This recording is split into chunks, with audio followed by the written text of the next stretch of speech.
320. I am your host, Keith Andrew. Here's a good friend of mine, Tony D. Yeah, I just want to say thank you for being a guest on my talk show. Cool, man. It's great to be here. Thank you. No, absolutely. The honor is all mine. Now, for people who want to know what my talk show is about, the whole point of my talk show is to show people that even with having a learning disability, I can still overcome controversy and reach my goals in life. At the same time, I'm able to turn myself into a perfect example for people out there dealing with any types of learning disabilities and disabilities. But you should never give up, and you should prove to people you still amount to something. Sure. With that being said, half hour, 45 minutes of your time, and see how it goes. Awesome. Say anything you want, curse if you want to, kind of freedom of speech, freedom of self-expressing, whatever you want to do to express yourself. Get up, walk around. You know, some people drink, some people smoke, you know. I have no control over what you do. That's completely over what you want to do. But, okay. You know, overall, you're supporting a good cause, making a new friend out of it, and that's a normal conversation. Starting off, what can you tell us about yourself? Well, I was born in Orlando, Florida, Longwood, Florida, Orlando Hospital, and me and my brother were twins, and I have an older sister, and I grew up with my family in Longwood, Florida, and I lived there for basically my whole life until about a year and a half ago. I lived in LA for a year and didn't really love it. Moved back to Orlando, and then in 2015 I was just like, I gotta go. I gotta follow the industry, you know? No, absolutely. Now, I'm going to ask you some easy questions and then some hard-hitting ones. Okay. The first one is, who influenced you to start your career, and how many years have you been doing your career? Well, I would say my mom was my biggest influence, because she always taught us to, like, believe in ourselves, and, you know, that you can do anything, and that you're special, and that you're important, and, but, you know, when I got out of the Army, I never really knew that what I wanted to do. And when I got out of the Army, I did stand-up comedy one night. Because I was like, when I was getting out, I was just like, oh, let me write down all the things I want to do, because you feel like you're getting out of jail. And you know what I mean? And I went and did stand-up comedy one night. And after that, like, the guy was like, oh, you got to come back. I was like, really? He was like, yeah, come back and do it again. And my life changed after that, because once you feel that energy of, like, doing an art form that you love, it's really hard to, like, go back to, like, being a teacher or whatever after that. No offense to teachers. I mean, I teach acting classes right now. But, like, you know what I mean? You can't just go, like, working 9 to 5 after that, you know? No, absolutely. And how many years did you serve in? Well, first off, thank you for your service. Thanks. And how many years did you serve in the Army? Well, you know, I was in ROTC at Stetson University, and it was a great program, but I would say I started smoking weed my junior year, and then all of a sudden I was just like, what am I doing in the Army? Like, don't get me wrong, I love the Army. I think it's amazing. I think the people who sacrifice their lives, you know, to sign up for it, to give their lives for a country, totally respect it. But I don't ever want to kill anyone unless it's in self-defense.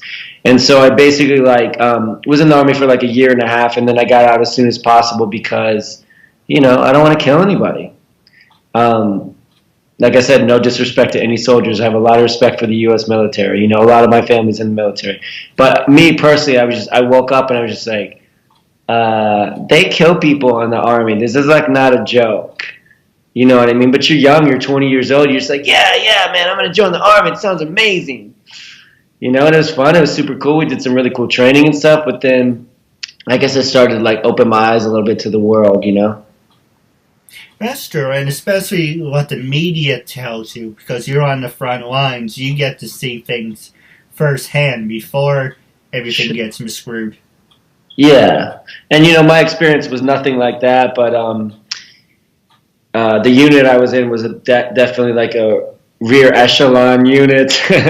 But, you know, for good cause, because it's just like, okay, well, let me choose something that's like the signal. Because I would have been, the problem is with the Army is they get you when you're 20 years old and you don't know nothing. Yeah. So just like, yeah, man, I mean, I still want to be an airborne ranger. Every time I see a movie about rangers, I'm like, oh my God, I should have gone to ranger school. But they kill people, and that's not the only mission, but I mean, like, so I realized that I couldn't do that. That wasn't for me.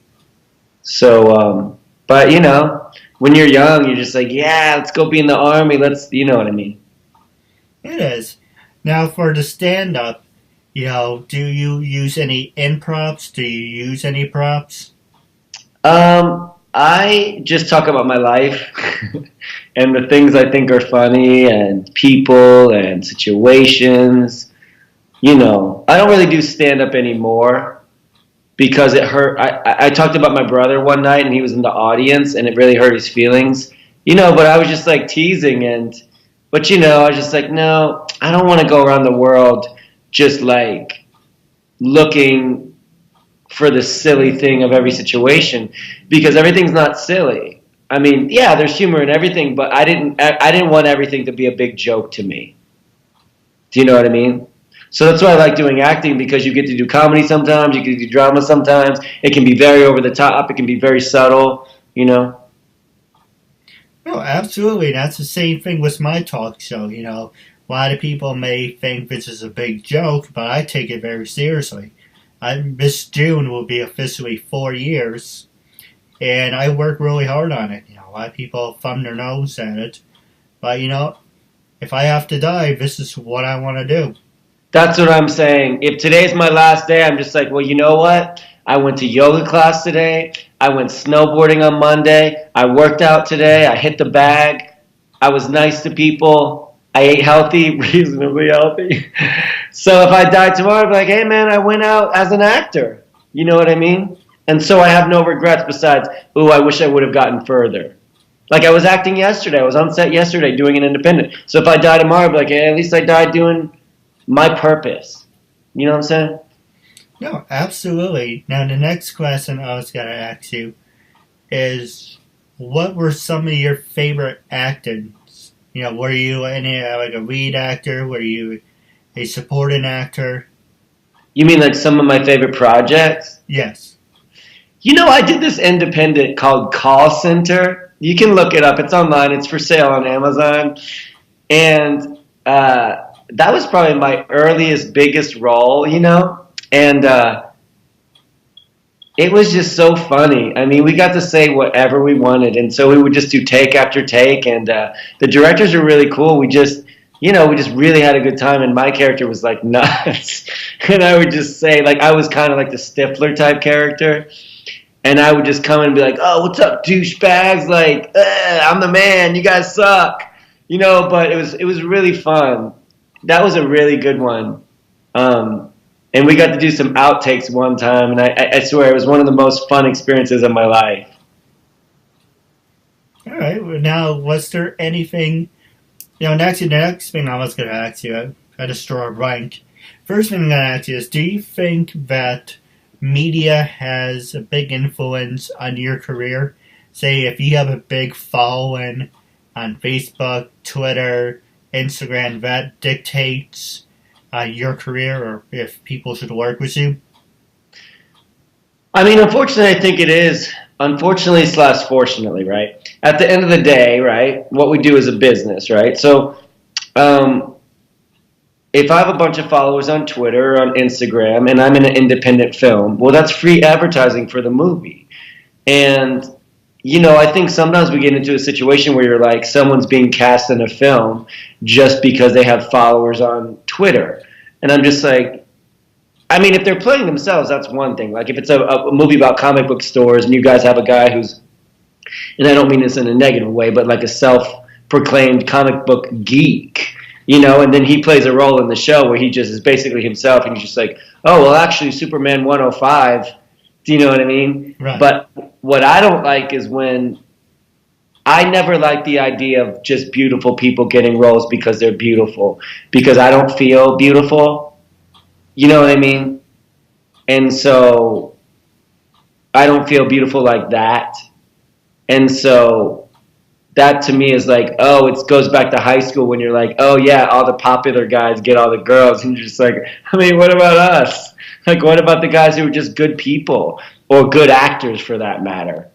But you know, there's as I've gotten older, there's a place for everything. If you want to work as an actor, you're going to work. So you have to embrace who you are. If that's a beautiful person, then you got to go and be beautiful, and that's your thing. And if you're a rough, tough guy who plays bad guys, then you go and do that. That's my thing, you know.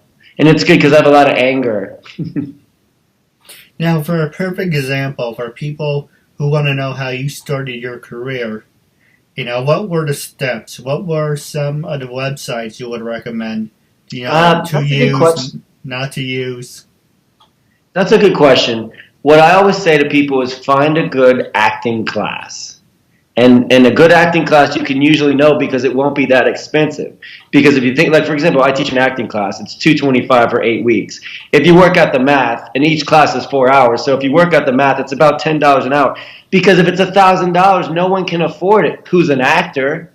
So if the class is too expensive, it stands to reason that there's not going to be a bunch of actors. There's going to be a bunch of people getting taken advantage of in there. Yeah. Because no actor is going to take a $1,000 acting class because they're like, I don't have $1,000 unless you're in LA and you're at a certain point in your career. And, you know, I'm not discrediting like Lee Strasberg. If he wants to charge, I don't know if he's alive anyway, but somebody like Lee Strasberg, if he wants to charge $1,000 for an acting class, that's amazing.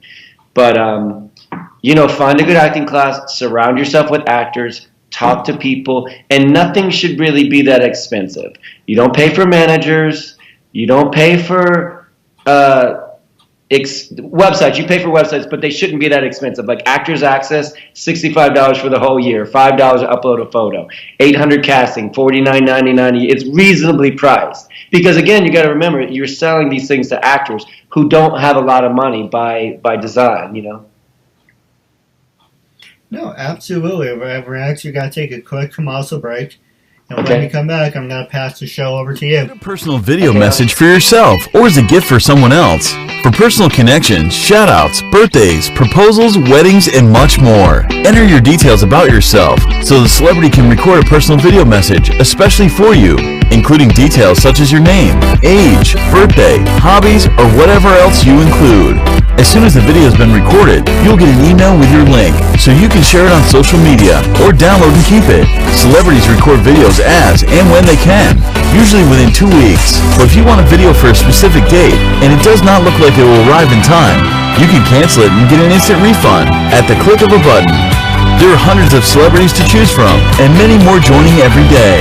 Search by category or genre, buy a gift voucher, get updates and offers, and encourage your favorite celebrities to join so they can connect with fans in a fun and unique way. Raise money for their charities and much more. So order your video now for yourself or for someone else. I'm so bored.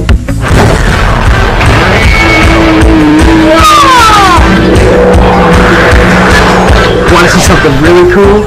Yeah! Now you'll never be bored again with Loot Crate, a totally bodacious mystery box packed with awesome toys, radical games, and other surprises. And the best part is, you can get Loot Crate delivered right to your door. So don't delay. Ask your parents and order today. Everything okay in there? Yeah, everything great. I love Loot Crate. Ladies and gentlemen, welcome back to 320. I'm here with Tony D. And as we talk to commercial break, we're going to pass the show over to you. This is your time. You can talk about whatever you want, promote any projects. Like I said, this is your time, and I'm passing the show over to you. Thank you. Well, let me first talk about I work at Get Seen Studios, and it's basically an acting studio in Atlanta where you can come and for $50 you can attend a workshop with a prominent casting director and basically be seen by them. You can get seen by them. And they'll give you a critique and they'll talk to you about your headshots and give you career advice and really fill you in on a lot of information that they have that we don't. They tell you what's happening on the other side of the camera, so they have a lot of good information. And what I like about Get Seen, I took all these workshops before I worked here. What I like about Get Seen is they're reasonably priced. instead of like a $2.99 workshop on a Saturday, they have a $150 6-hour workshop where you send it in a tape in advance, and then it's critiqued, and then you do it again as if it were a callback, and then you get sides and do a cold read with the casting director. You're sitting there working with the casting director for 6 hours. So, it's a lot of FaceTime, and that's basically what we want with casting directors, not to mention you're getting their knowledge, and it's not expensive, is what I like about it. It's not expensive, and you get seen by casting directors and the right people. You can learn a lot from them, The other thing I wanted to talk about is I work with the Russell Home in Orlando, Florida. Have you heard of them? Heard of them? I don't know. I know the name sounds familiar. I don't. I can't. I'm really rusty in my talk show. I haven't done it so late. Yeah. I've been working on my photo book and all of our projects. Oh, cool. I heard the name. I don't know much of the detail. Well, the Russell Home in Orlando, you can connect with them on Facebook, on Instagram. It's RUSSELL Home, And they basically, they take care of kids. They're a totally private organization. They take care of kids with people of all ages with atypical children, is what they say. Basically, extreme cases of autism, extreme cases of Down syndrome, extreme cases of physical disabilities, and they really just do a good job. You can donate right at their website, and they're just really good people. Yeah, man. Do you mind if I ask you personal questions? Yeah, go ahead. Like I said, I'm an open book. What sort of like you self-described as having a learning disability? Like how does it affect you? If you don't mind me asking. You don't have to answer if it's uncomfortable for you. Can you give me a perfect example? Well, like for me, my brother and I both, like, I'm learning how to snowboard, and I've been 22 times. And like, so physical things, they take me a long time to learn. Like, I'm not someone who gets his black belt in 3 years. It took me 10 years to get my black belt. So I can say, I'm like, oh, I learn things slowly over a long period of time. Do you know what I mean? No, absolutely. I'll give you a perfect example. Say, for an example, if this is the script of every had to read. Say I'm in your acting class. Yeah, great. And so we're saying, okay, we have to read pages 1, 2, and 3. And so instead of saying, okay, go and read it, you would have to sit down with me and go over it about between 3 to 4 times so it sinks in. I learn more hands-on. Somebody said, here, go read this. It's basically got to go over my head. But if you took the time to sit down with me and physically say, and explain it, it's going to sink in. So I learn at a slower pace. Unfortunately, people label it as in being retarded and forgot the other term, but unfortunately, it's just being mentally challenged and retarded. Yeah. Well, let me tell you something, bro. We're all retarded. You know what I mean, dude? I mean, if retarded just means something that slows you down or holds you back, right? Like in music, right? That's all of us, bro. I'm working every day to try to be a better person and just, you know what I mean? So, and it's funny that you said that because, like Meryl Streep, she says she reads the script once and she's got it. Yeah. That ain't me. Like in the beginning, a 3-page script, I would have to go over it and over it and over it and like all week long. I'm good at it now, but I mean, I've been doing this for 17 years. Like, it used to take me a long time, and still is hard sometimes, So it's not, and I think that's why I like it, because it's not something that comes easy to me. It's not like, oh yeah, I got this. Because people who are like that, they leave. They stop doing things. No, absolutely. For an example, for why I'm so passionate about my talk show is because I've been doing this since, I've been using iMovie for about, I guess 15 years. Yeah, I started off making like fan-made parodies of Jungle Book and Dumbo, or just short little fan-made parodies of tribute videos to a couple of wrestlers or Spider-Man. and I would add music to it, and it basically said, okay, if I can do this, take the next step and the next step. When I was in high school, I had my own talk show. And I was like, okay, I would like to have some guests. Unfortunately, I couldn't have actual guests because it was a school.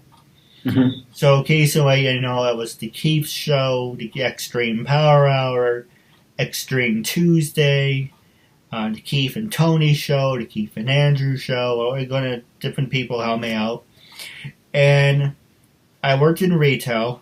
And I suffer from depression. I have ADD, ADHD. And one of the things that, I suffer with is how my family can vouch on this. I have poor people skills. Yeah. And go ahead. No, I can totally relate to that. I was going to say one of my good friends has ADHD, and she talks about the ways that it affects her, and I'm just like, oh, yeah, I can totally relate to that. Like, when I clean my house, I'm like a tornado. I, clean my car for 5 minutes. I do 5 minutes worth of dishes, and then I go to my room. I'm just like, sometimes I ride the wave, and sometimes I'm just like, okay, focus, do the dishes, but sometimes I just ride the wave, and at the end of the day, I'm exhausted, but everything's clean, but I'm just, wiped out, Do you feel like that? Sometimes. Depends on what I'm doing. Yeah. But the reason I'm so passionate about my talk show is, I have a poor education. I was never able to go to college. And, I use a couple of people as an inspiration. They call me ass kissers. Basically, this is my way of showing you, hey, I don't have a BA. I don't have a bachelor's. I never went to college. But look at what I'm capable of doing. Yeah, I screwed up a couple times. That's why I came up with the permission forms. And for a perfect example, for people who want to know what are the permission forms, the permission form is basically a piece of paper. I introduce myself. I tell you what the show's about, and you agree to let me have use of the interview and do whatever with it. As long as it doesn't discriminate against you and me, I have use for the interview. Sure. And the problem was I was taking people at their words. Yeah, sure, do the interview. And then it said, oh, my agent said, my publicist said, you're degrading. I thought it would help me with my career. We don't want to be seen as people like you. So those are a couple of my biggest mistakes that I should have been doing Skype recorder from the beginning.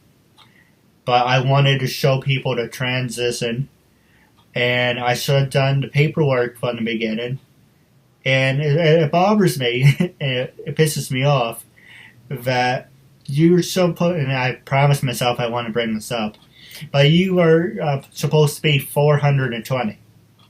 Because when I first started, I had 100 people. And I got up to 300, and little by little, those people are saying, take it down, I don't want to be, and trying to find a word for it, associated with you, you heard of my image, or whatever bullshit you wanted to use. Yeah. I had to do it over. So for me, I'm so used to saying, oh, cool, this is supposed to be my 400 episode, but when doing it over, it's now 300. So it's kind of like, if I had it in writing, then things would have been different. But it's a word. Yeah. Now when you get to 400, the next time you'll be like, yes. You know what I mean? Live and learn, man. You know how many mistakes I've made in my career? Terrible headshots, terrible agents, not knowing what I was really doing. You know what I mean? Just kind of winging it. And then I think that's how you learn in life, And then the next time you come, you're like, okay, well, this time. I mean, let me tell you, bro. The best teacher is a mistake. When you go in an audition room and you do something and you walk out and you're like, man, I don't know if that's what they wanted. The next time you go in an audition, you're like, is that what you wanted? And then when they say yes, you're like, cool, thank you very much. Have a great day. And then I know I did everything I could do. There's nothing else I can do. So, I mean, and I'm talking about auditions where I drove 12 hours to New Orleans from Orlando. New Orleans, how would they say it? And you're just like, that's a long ride home when you feel like you didn't do your best. You know what I mean? You're sitting there beating yourself up. half the time, you know? No, absolutely. Now, wrapping up, do you have any funny stories? You're an acting teacher, so I bet you have a lot of funny stories. And did you ever pull any pranks on any people? And don't mind me, I'm really no, but rusty sometimes at I this. think they're pranking me. I had a rotation one time, some intro students, and there were a lot of new students in there, and we were doing monologues, right? So it was week 3, we were doing monologues, and I came in, and they were like, "Oh, we didn't know we had to memorize." And I was just like, "What?" And I was thinking, like, am I crazy? Is that a crazy thing to, like, expect people to just kind of know? Like, am I... but for the most part, I had really, really good students. And they came back next week, and they were amazing. But, you know, working with people, you know how it is, working with people. Hey, man, you gotta contact me, because I have a lot of people who have been on a lot of shows who would love to do an interview. You know, as an actor, it makes you feel amazing to think that somebody wants to interview. That's why we do this, so we can feel okay about ourselves. We're like, oh, somebody does love me. You know what I mean? So, bro, anytime you need guests or whatever, let's hook it up, man. I can get you a lot of people. Hey, if you can do that, I'd be very thankful. Yeah, totally. Now, so I do have a couple questions for you off the air. But wrapping up our interview segment, when I first approached you to be a guest on my talk show, what was your honest? You can say whatever you want. Yeah, I like how people are being honest. Mm-hmm. Honesty is always better than trying to cover it up.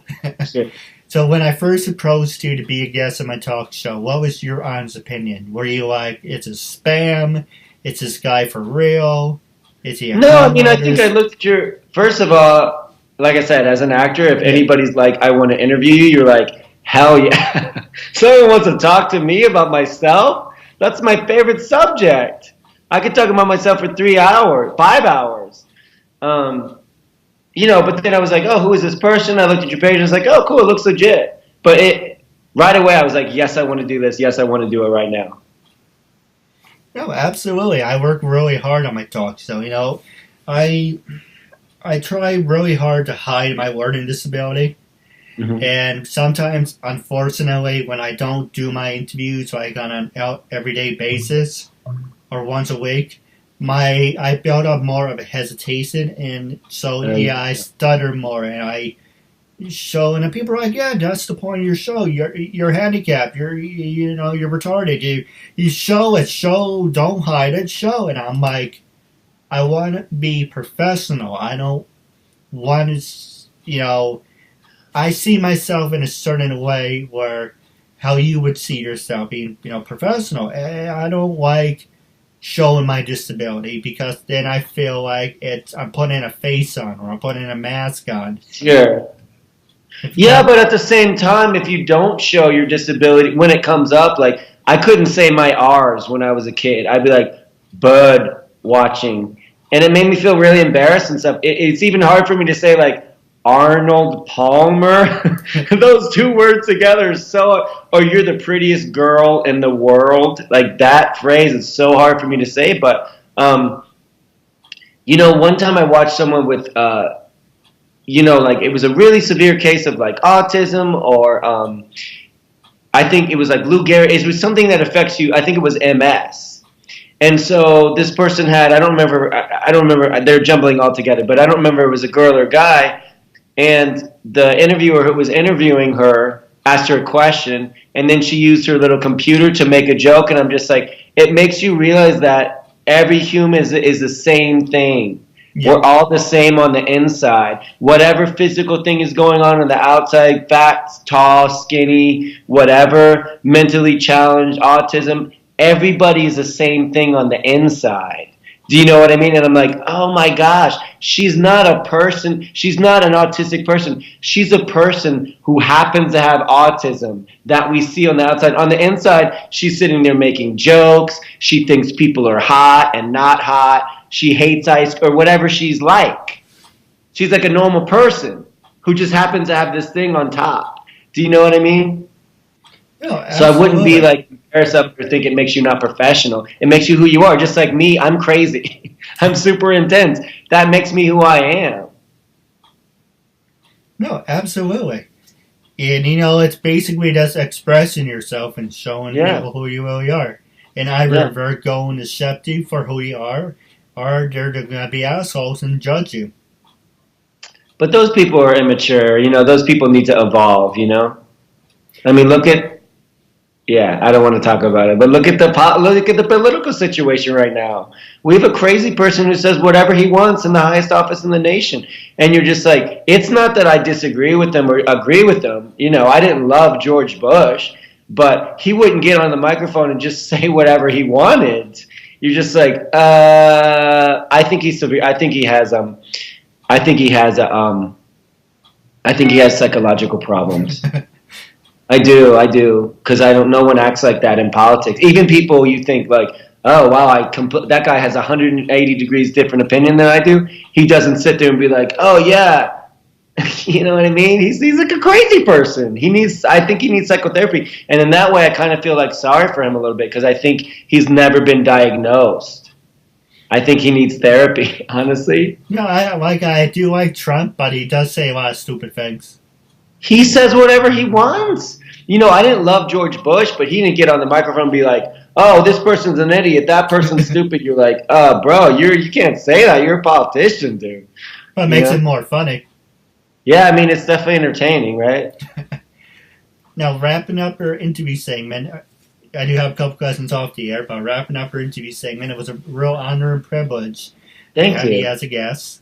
Likewise. And I'm looking forward to part 2. Thank you.